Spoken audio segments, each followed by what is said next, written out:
Welcome and thank you for standing by. At this time, all participants are in a listen-only mode. To ask a question during the question and answer session, please press star 1 on your touch-tone phone. Today's conference is being recorded. If you have any objections, you may disconnect at this time. I would now like to turn the meeting over to Jackie King. You may begin. Thank you, and welcome everybody to this webinar on our draft number 2 of the Achievement Level Descriptors and College Content Readiness Policy. I'm pleased to have you with us today. A few housekeeping notes before we begin. As our operator Julie noted, if you would like to ask a question on the phone, you can press star 1 to be connected through. Also, there is a Q&A box on the left hand that you can bring up on the left-hand side of your screen. We'll be monitoring that Q&A box throughout the webinar if you would like to type your questions into that. We will pause at a couple of junctures during the webinar to review the questions that have come in and answer questions. With that, I'd like to introduce today's speakers. In addition to myself, we'll be joined by Dr. Carla Egan, Research Manager at CTB McGraw-Hill, Gretchen Schultz, Principal Assessment Editor for English Language Arts, and Cora Bauer, who is Senior Assessment Editor for Mathematics at CTB McGraw-Hill. And with that, I would like to turn things over to my colleague Carla Egan, who's going to get us started. Thanks, Jackie. So today, what we're going to talk about is, first, we'll just do an overview of achievement level descriptors. Since this is our, this will be your second or maybe the third webinar you've attended, we just really want to provide a reminder of the family of ALDs that we're working with. Next, we'll share with you some of the quantitative feedback that we received from the online survey. Then Gretchen and Cora will take us through a summary of the changes to the initial ALDs. Jackie will talk about the feedback we got on the college content readiness piece and summarize the changes to the college content readiness. And Jackie will end this by talking about our next steps. So our first piece we want to talk about are those achievement level descriptors. And just to provide a reminder to everyone, for Smarter Balanced, we're talking about a family of achievement level descriptors. So these descriptors really define the knowledge, skills, and processes of students who are in level 1, level 2, level 3, and level 4. But we have achievement level descriptors serving different purposes. So we have our policy ALDs, and those are those very broad statements that are utilized by high-level policymakers, such as state superintendents. These are the ones that set the tone and the rigor, and they're going to be used by the range, threshold, and reporting ALDs. The range ALDs are very detailed, and they describe expectation for the whole of student performance in an achievement level. So they're going to describe the knowledge, skills, and processes of students in level 3, all the way from the student who barely makes it into level 3 to the student who's probably in the middle of the level 3 category to the one who's almost out of level 3. They are specific to a grade and content area, and they are utilized by item writers or test developers. The threshold ALDs describe the expectations for students at the entry point of an achievement level. So they're really talking about those students who just got into an achievement level, the ones who just made it into, say, level 3. Again, they're specific to a grade and content area, and they're used by standard setters. And finally, we have the reporting ALDs. Those are going to be created after standard setting and field testing. They will describe student performance at the entry point of the achievement level. They're specific to the grade and content area, and they will be used by stakeholders. Again, though, those are not ready at this point. They will be created after standard setting and field testing. So I wanted to share with you some of the quantitative feedback that we received on the ALD survey. And we closed that survey in the middle of January, and we did receive quite a bit of response from across the nation. For ELA literacy, we had feedback from 350 people. That feedback was fairly evenly split between higher ed and K-12. And of the governing states, 16 of the 21 were represented in that feedback. For mathematics, we had feedback from 210. Again, it was fairly evenly split between higher ed and K-12, and in this case, 12 of the 21 governing states were represented. One thing I want to note is when I say there was feedback from 350 or 210, that represents the numbers. Some people responded to the survey for themselves and others responded for a group. And so we summed those numbers across the individuals plus the groups. In terms of the feedback itself, and this is just a sampling of it, for the policy ALDs, over 90% of our respondents agreed that the ELA literacy policy ALDs set high expectations for students. For mathematics, about over 80% agreed that the math ALDs set high expectations for students. Approximately 75% were satisfied with the defining phrases. Those defining phrases were the phrases associated with commands. So there was deep command, minimal command. Even though 75% said they were satisfied, this was probably the one single piece we had the most qualitative feedback on. So we did look at this particular aspect in more detail. For the range ALDs, when I summarize the data across all grades within a content area, over 80% agreed that the ELA literacy range ALDs represented the expected rigor of the Common Core state standards, and 76% agreed that the learning progression of the ELA literacy ALDs were logical and clear. For mathematics, for the range ALDs, 80% agreed that those math ALDs represent the expected rigor of the Common Core state standards, and over 70% agreed that the learning progressions of the math range ALDs was logical and clear. For the threshold ALDs, again, we summarize this across all grades within a content area.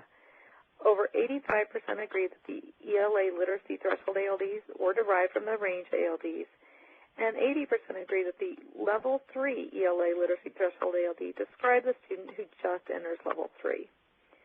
When we look at those same questions for math, over 90% agree that the mathematics threshold ALD was derived from the range ALD, and 83% agree that the Level 3 mathematics threshold ALD described the student who just enters Level 3. When we looked at the feedback across the board, in general, we found very positive feedback for both mathematics and for ELA. In terms of the initial ALDs and the changes, before we get into that, I did want to share with you a little bit about the defining phrases. Like I said, we asked about the defining phrases in the survey, and just about 75% of our respondents liked the use of the defining phrases. But when we looked at the qualitative feedback, if a person was probably going to respond to one thing, it seemed to be about these defining phrases.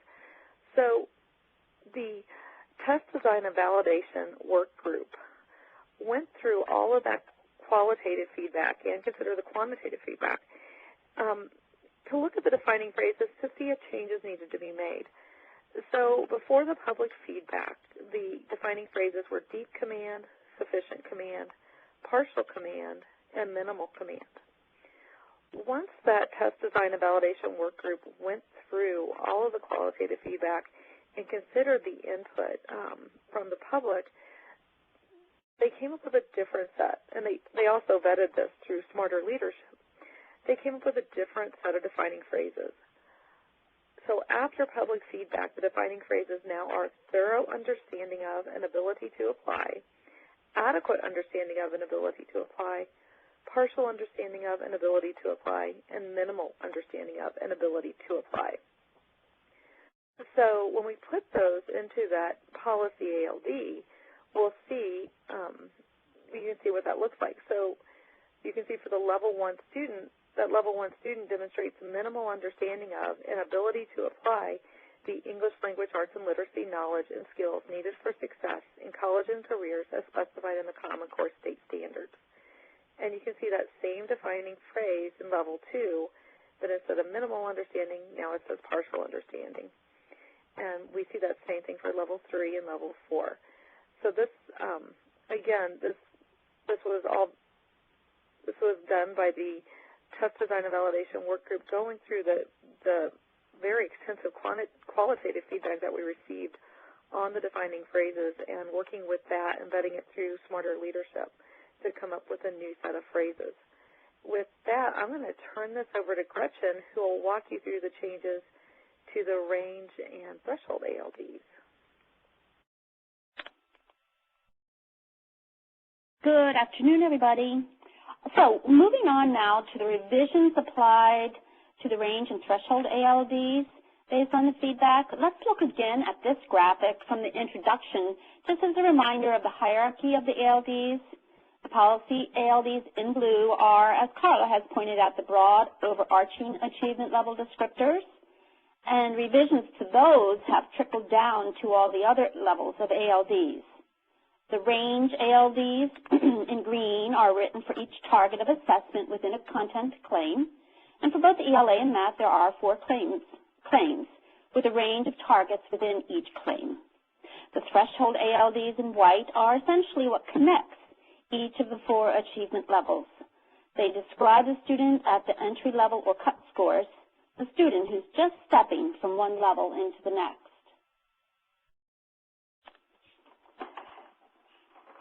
So here then is a snapshot from the ALD document that's being released today. It looks nearly the same as what you saw after the last release, but within the document are important adjustments, clarifications, and revisions, which were made as a result of the extensive feedback that we received. For example, let's take a look. There we go. All right, let me back that one up a minute. Taking a closer look, we see again how the policy ALDs reflects the language that Carla just shared with you and feeds down into the content ALD levels. Another important change we made as a result of your request is to clarify the content strands. We did have in earlier versions just literary text, but we've added now reading, and we've added the strands for all the other claims. We've also identified those range ALDs labels, as you can see here. And as we move across with this really cool animation, you can see how we've applied some of the language of the qualifiers and the description of text complexity, which I'll talk about in a minute, all the way across.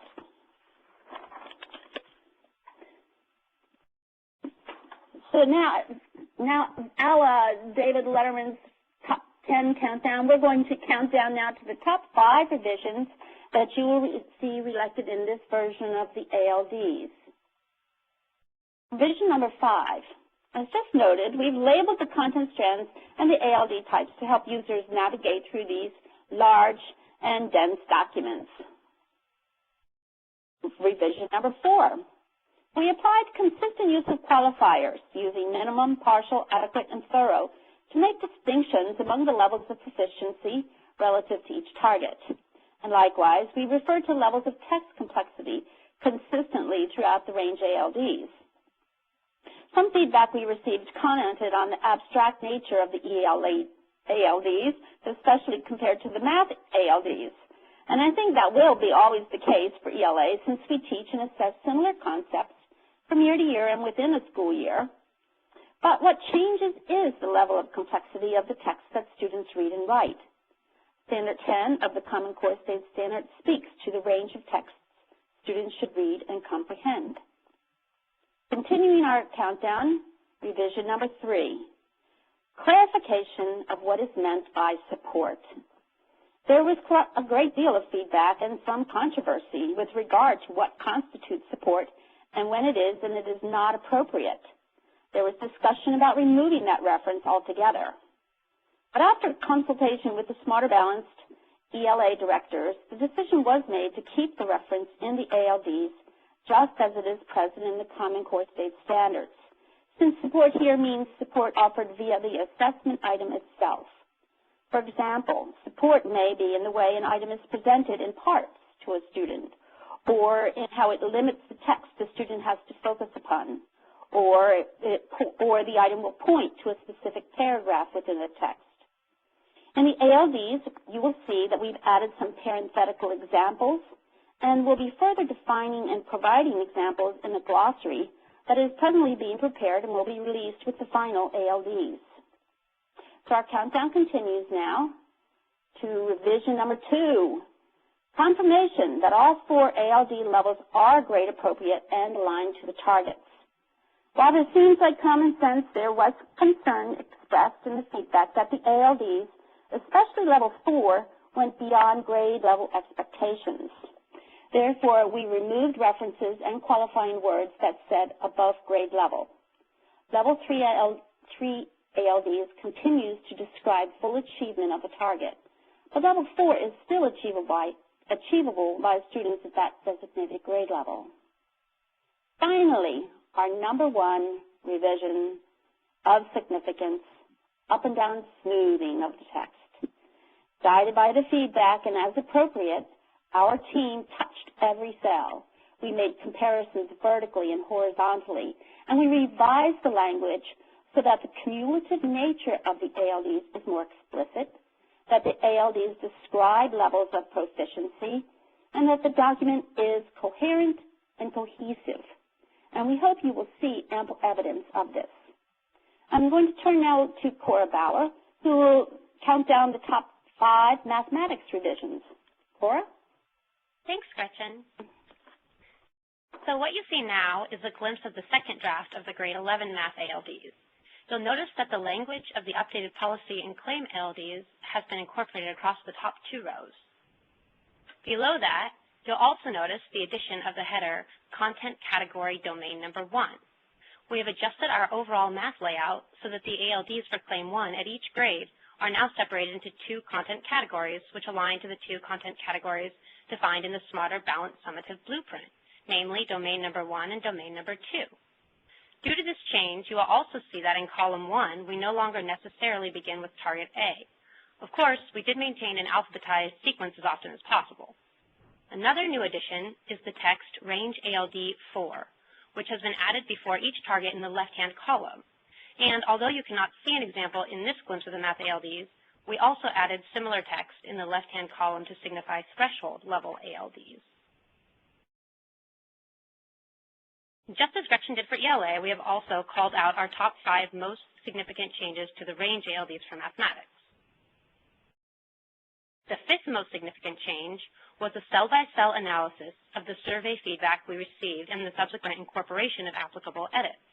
We went line by line through each online survey result and considered every query and every comment.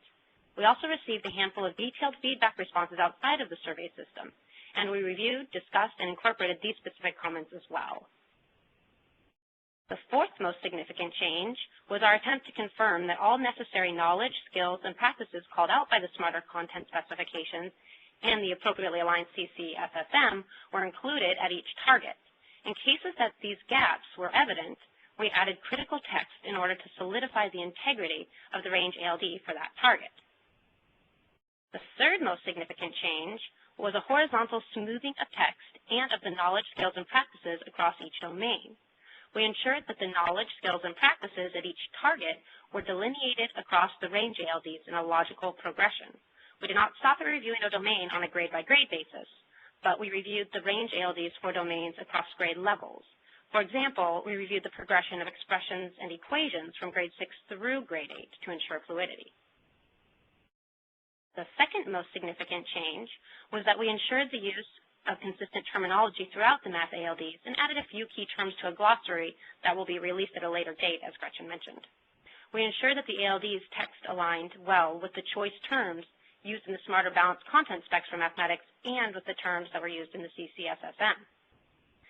And the most significant change we made was really visual. It was the math ALDs that there was a format change to their layout. As I pointed out on the previous slide, the math ALDs have been reformatted to reveal a close relationship with the Smarter Balanced Summative Assessment Blueprint.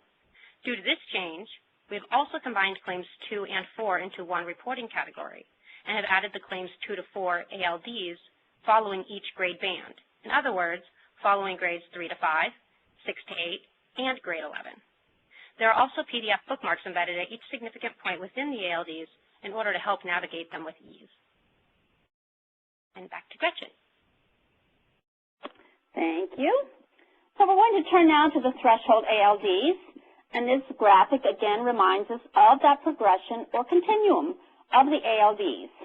Level 1 range ALDs describe the performance expectations for that level, and then what connects each level are the threshold ALDs, in earlier versions called cut score expectations.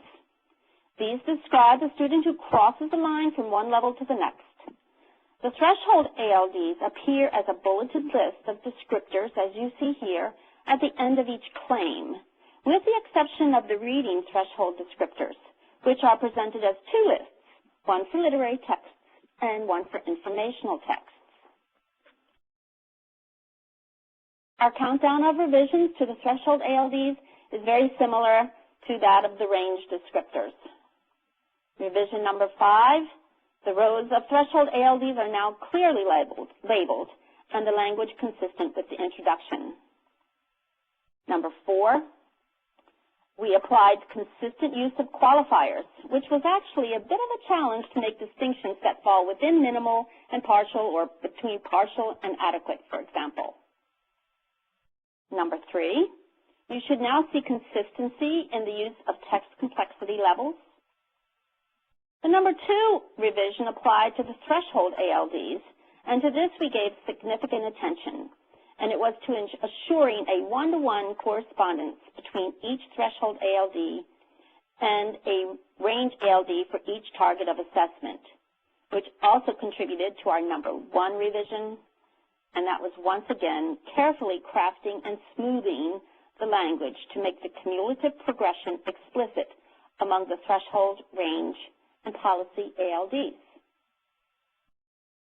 Cora? All right. So here are the top 5 revisions to the threshold ALDs for mathematics. 5 was a cell-by-cell analysis and incorporation of the survey feedback was performed on the threshold ALDs in a similar manner as to the range ALDs. 4, we ensured that all edits made to the range ALDs were appropriately reflected in the threshold ALDs. If feedback regarding the threshold ALDs affected the associated range ALDs, we also went ahead and made updates to the range level. 3, just as we did with the range ALDs, we ensured a smooth progression of text and the knowledge, skills, and practices throughout domains and across grade levels. 2, we reviewed the threshold ALDs vertically throughout each grade to confirm that there was a smoothness across domains at each threshold level.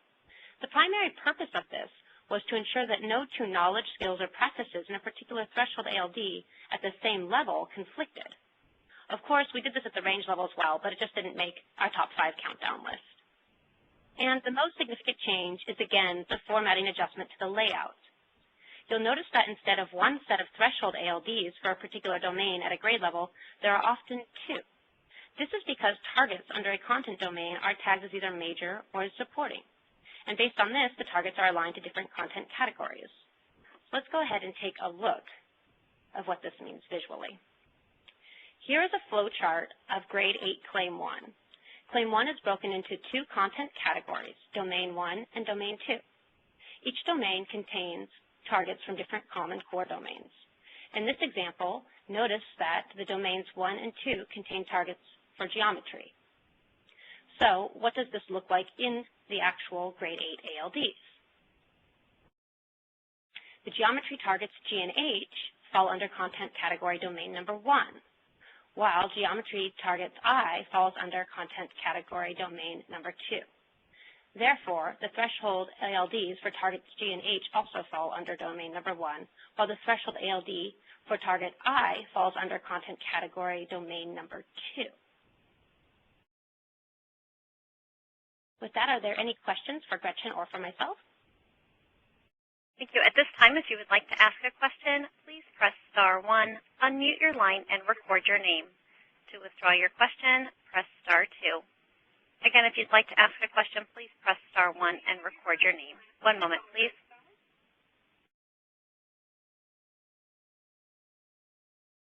Just a quick reminder, while folks may be doing that you also have the Q&A box that pops up on the left-hand side of your screen. If you just click on Q&A, and you can ask a question there if you would like to do so at any point during the webinar.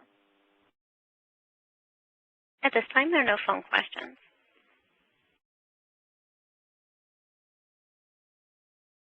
Okay. We'll continue to monitor that Q&A box for any other questions, any questions that you may have. We've covered a lot of material here and recognize that for many of you, you haven't had a chance yet to review the document since it just came out from Smarter Balanced yesterday. But hopefully, as you do, the material that we're presenting will help you to see and highlight the changes as you move through the document. Okay, I think we'll move on. The next section, we're going to focus on the College Content Readiness Policy. I'm going to start by giving you a summary of the feedback that we received on the policy, both on the definition and on the policy framework. I'll start with the quantitative feedback that we received through our survey, and you can see that was uniformly quite positive, ranging from 91% of the respondents agreeing that the ELA literacy definition clearly articulated the implications of a score at level 3 or 4 to 78% for the mathematics content readiness definition. But we also received a large amount of qualitative feedback from particularly higher education, but also K-12 commenters across the consortium, and made a number of changes and clarifications in response to that qualitative feedback. So let me just give you a quick summary of what we heard. There was a concern expressed by some commenters that we be very clear that our definition did not encompass all of the knowledge, skills, and attributes that are important to college readiness. The Common Core, of course, is focused on English language arts and math, and we wanted to be clear that that's what the Smarter Balanced assessment is, of course, also focused on, and that college readiness is a broader construct. There was support and agreement for the notion that college readiness or content readiness should be measured through multiple sources, and a request for more clarity about that in the policy, and we'll show you that. There was concern about lack of additional requirements for students to demonstrate readiness at the advanced level, and we can talk some more about that. Questions about the role of the Smarter Balanced assessments in college or university admission policies, so there's some clarification on that. Questions about support for underprepared students, concerns about how the requirement at level 3 for evidence of continued learning might be defined, and whether that would be somehow defined by the consortium. And then for some commenters, an implicit concern about whether or not the college ready standard, whether the content readiness standard will be sufficiently rigorous.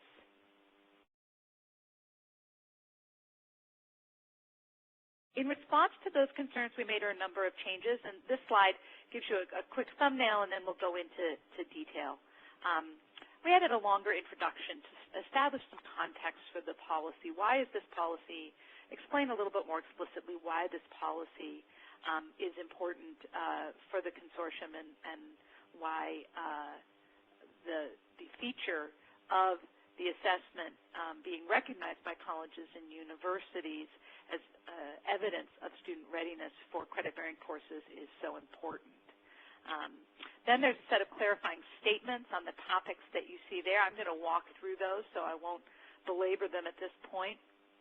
We did some reordering of the definition to emphasize the broad applicability of English language arts and math skills defined in the Common Core to really the range of disciplines that one would find in a college curriculum. That the Common Core is not designed exclusively to prepare students for freshman English and mathematics courses, but really to provide them with the literacy and quantitative reasoning skills that they will need to be successful across a broad array of introductory college courses. And then we finally added some clarifications to the policy framework, the primary one being to update it so that it reflects the new policy ALDs.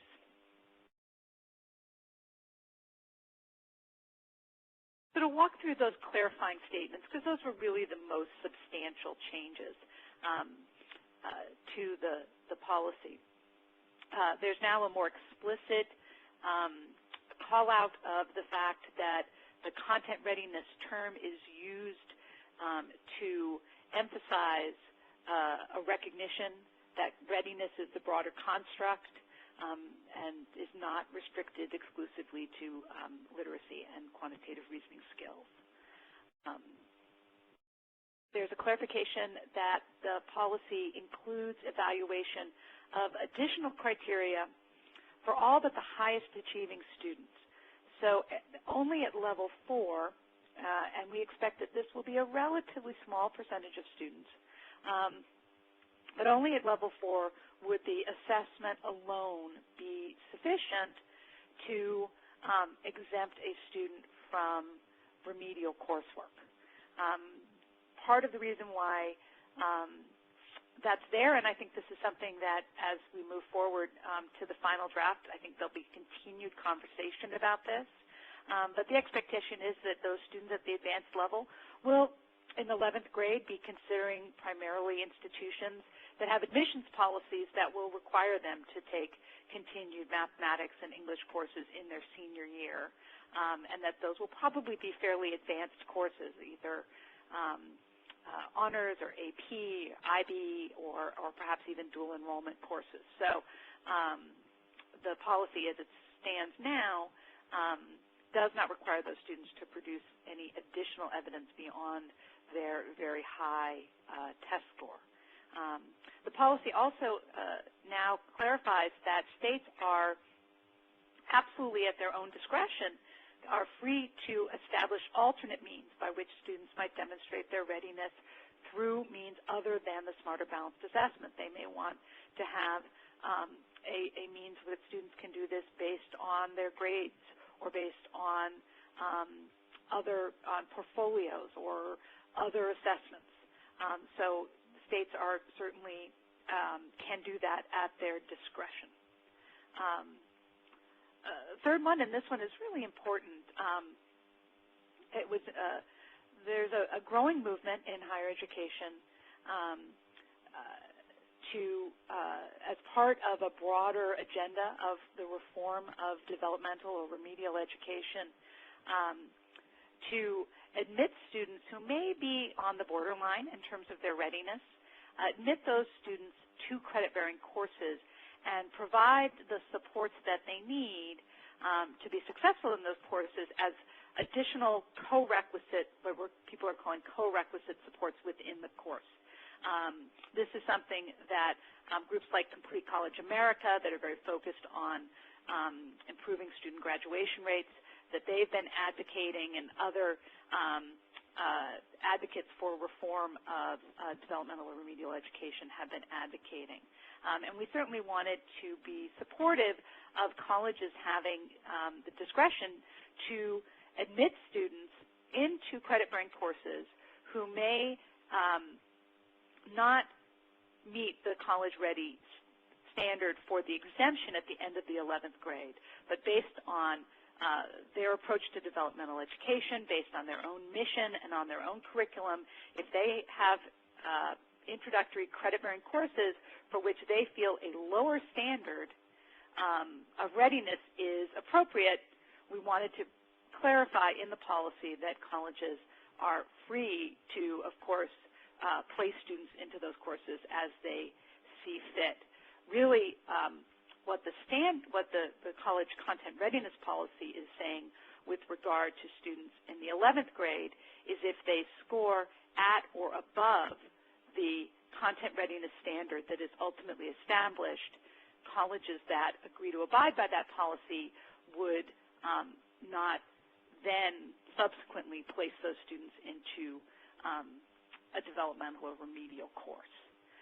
That was a mouthful, and so I'm very happy to answer questions on that one if further clarification is needed. A few additional clarifying statements that are now included in the policy. We wanted to be clear that the Common Core State Standards in general, in terms of mathematics, are designed to prepare students for the most typical mathematics courses that students might experience as college or university freshmen, typically college algebra, but that certainly there is additional content that students would need to know in order to be ready for more advanced math courses that are typically required of students interested in a STEM major. And the Common Core State Standards do elaborate that content. These are what are typically referred to as the plus standards, because if you look at the document, there's a little plus symbol next to those standards. Most of that content is slated for instruction in the 12th grade, and it is not included currently in the Smarter Balanced Assessment. So we just wanted to clarify that the policy takes cognizance of the fact that students interested in more advanced mathematics courses would need to provide additional evidence of their readiness via their high school course taking, via other assessment scores, or via a placement exam that they might take when they arrive on a college campus. The statement, there's also a clarifying statement about admission. This content readiness policy in no way impinges on any existing admission policies that colleges and universities may have.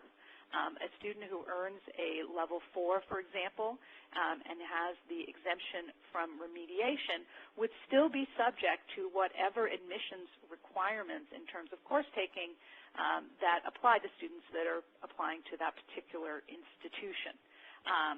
And their college readiness score would not exempt them from that. It would only exempt them from being placed into a remedial or developmental course. And then last but not least, there were some questions about how support for students at level 1 and 2 could be offered and whether or not there would be any kind of official Smarter Balanced program. And there will not be, but the statement does provide a few examples of models that exist in some of our member states or that have been developed nationally that states, districts, and colleges could choose to follow. And with that, I want to just show you briefly, not a lot of changes to the college readiness definition. In the earlier version, these two sentences for each of English and math were switched. So now to be clear that and to emphasize that the Common Core does prepare students for an array of introductory courses, that's the first sentence. And then we get to the specifics of the subject area knowledge and skills for readiness for entry-level transferable credit-bearing English and mathematics courses. There were two specific changes in the mathematics standards mathematics definition, based on the feedback that we received. One was to add the phrase foundational mathematical knowledge, that it was important that we address both the content of math as well as mathematical reasoning, quantitative reasoning, and mathematical practices. So that phrase was added. It was also suggested that the original definition said credit-bearing mathematics or statistics, and that really should say and statistics. So that was another change that we made. Finally, for the policy framework, really the major change here was to update the policy ALD column so that it reflects the new policy ALD language. Also, a few clarifications just to be clear that colleges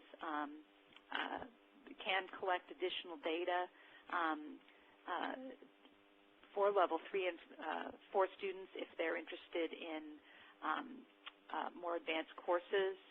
Also, if the Level 3 student, to clarify that, and if a Level 3 student does not demonstrate evidence of continued learning in grade 12, if that student doesn't meet whatever standard for demonstrating continued learning that the state decides on through its higher ed and K-12 systems, that then colleges may need to evaluate data to determine what appropriate placement is for those students as well.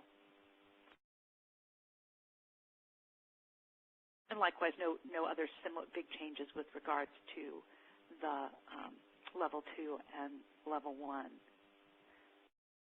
So with that, I want to pause for questions before we move on to talking about next steps. There was a lot in what I just went through, and be happy to answer any questions that anyone on the phone may have. I haven't seen anything yet come into the text box, so I'll just remind you that if you're interested in asking a question by phone, you can do so by pressing *1.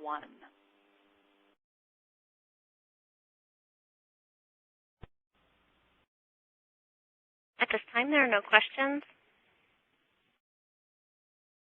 Wow, we've done such a thorough job. I'm surprised. We had a lot of questions on our first webinar. This is a group that's in the know. Okay, then. So I'm going to move on and tell you a little bit about what the next steps are.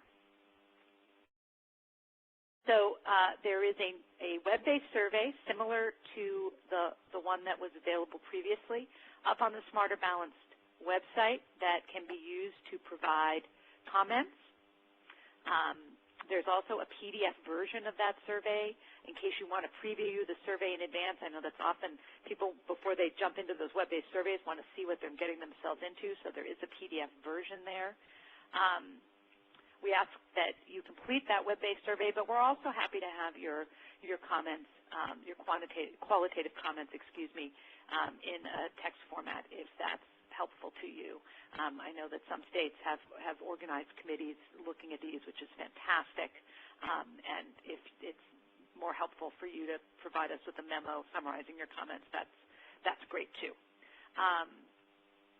We will be also putting up a glossary to help with all the various terms that are bandied about in the ALDs, and that should be coming soon. The deadline for comments on this stage is February 20th. We'll then be doing a final draft that will go out to the states on March 5th, and that will be for states' review and consideration in advance of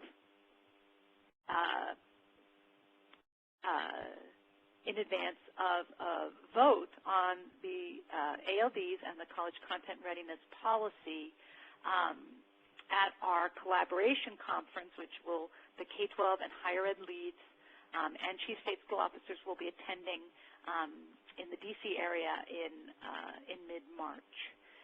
So that's the schedule moving forward, and that will allow these ALDs to really serve one of their primary purposes, which is to inform our item writing, which is going to be kicking into high gear to get us ready for our field test, which will be occurring about a year from now, next spring. I see one question or a couple questions that have started to come in. So there's a question here about computer scoring. I heard that writing would not be computer scored. If that is true, what is the mechanism that would assure that teachers are not scoring students from their own district, and how will norming be handled? Okay, this is I wish we had our director of ELA on the line, Barb Kapanis, who could answer this one far better than me. There will be some computer scoring of writing, some things that where that works, where that's appropriate, and then there'll be other items that are hand scored. And part of the scoring contract, which is actually we're in the process right now of doing the procurement for item development and scoring for the field test. Part of any scoring contract would deal with those logistics of making sure that any hand scoring that is done in such a way that would not impinge on the integrity of the results. There will be a smarter balanced issued scoring contract for the field test. Ultimately, when it's an operational test, the scoring will be something that each state procures independently. Some states may actually procure that through consortia of states, because that will be more efficient and save them money, and making sure that that's done in ways that come up to standards of integrity and guard against any kind of improper influence would be part of those scoring contracts. Let's see. Okay, and somebody has told me that they don't see a reference or link to the survey on the ALD page of the Smarter Balance website. And could one of my CTB friends address that one? Is the link to the survey up yet?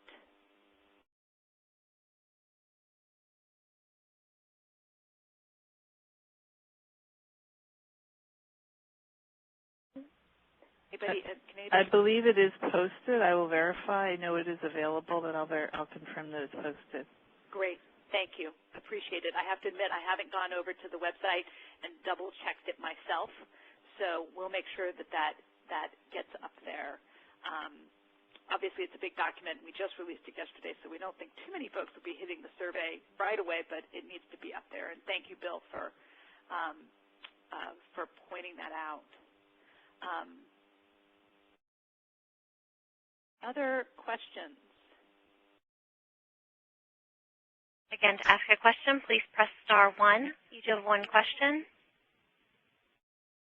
Wolfgang Kleiman, your line is open. Okay, thanks so much.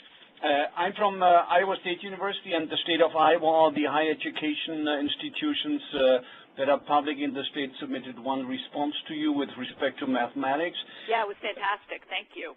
Thank you. Unfortunately, I don't see much of our issues being answered, and of course in what it is 10 minutes or so, it's definitely very difficult to talk about all these details. Is there a way to actually get into a discussion about issues that really trouble us very deeply? Absolutely. So what I would suggest is take a look at the new draft and see if you feel like your issues have been addressed, and if they haven't, please have your higher ed lead get in touch with me, and then what I would do is try to set up a meeting for you and your math colleagues with the folks at CTB who did a lot of the revisions, and also with our director of mathematics. That sounds good. Let's get into that. Perfect. There are no other phone questions at this time.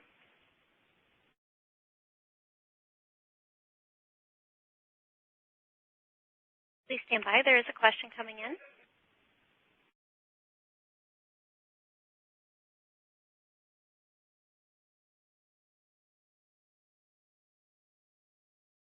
Hi, please go ahead.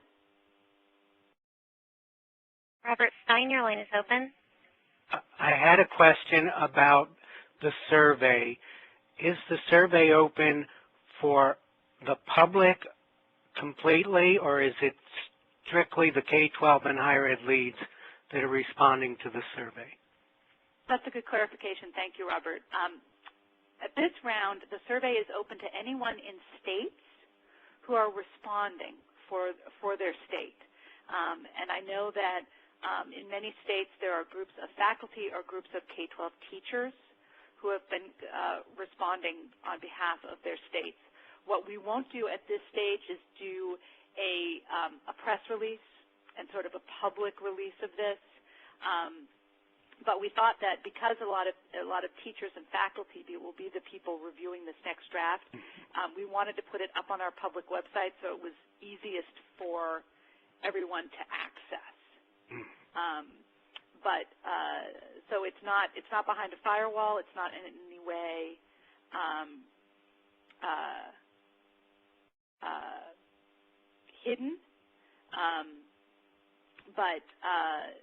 it is,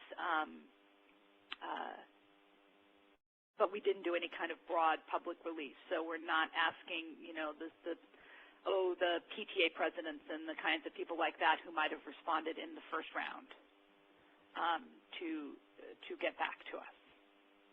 So what I get from the answer is that states can respond to this. They know it exists, and if there are groups of teachers where someone represents that group, they can fill out the survey and send it in.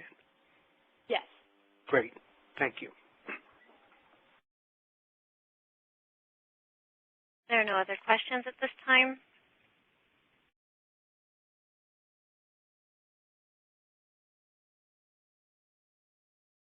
Okay.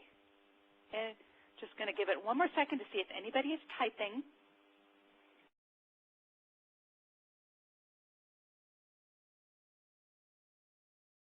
So just finally, throughout this process, the Smarter Balance staff are available to answer your questions. So as you're going through these documents, if you have questions, please let us know.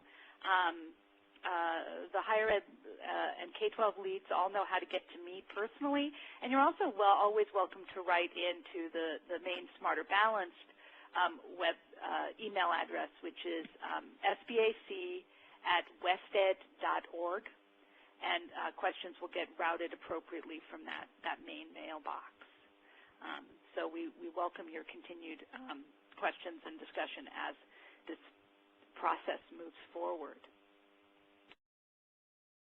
And with that, I would like to thank my colleagues from C.T. Bree McGraw-Hill. They have put in an enormous amount of work to turn around all of the comments and suggestions that we received in a very short period of time.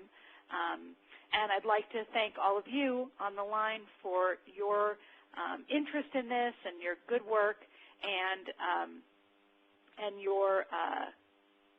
your attention. Oh, and one last question. Where can we find the survey? Could you please provide the web address? We're making sure that it is already posted, but the documents themselves, if you go to smarterbalance.org, and there's a link that says Smarter Balanced Assessments. If you mouse over that, you'll see the text for the achievement level, the link for the achievement level descriptors, and that's where you can find those documents.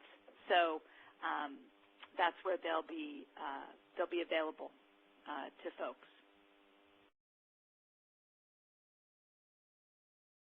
And with that, I want to thank you all for joining us this afternoon. We really appreciate your time and your interest and your support of the Assessment Consortium.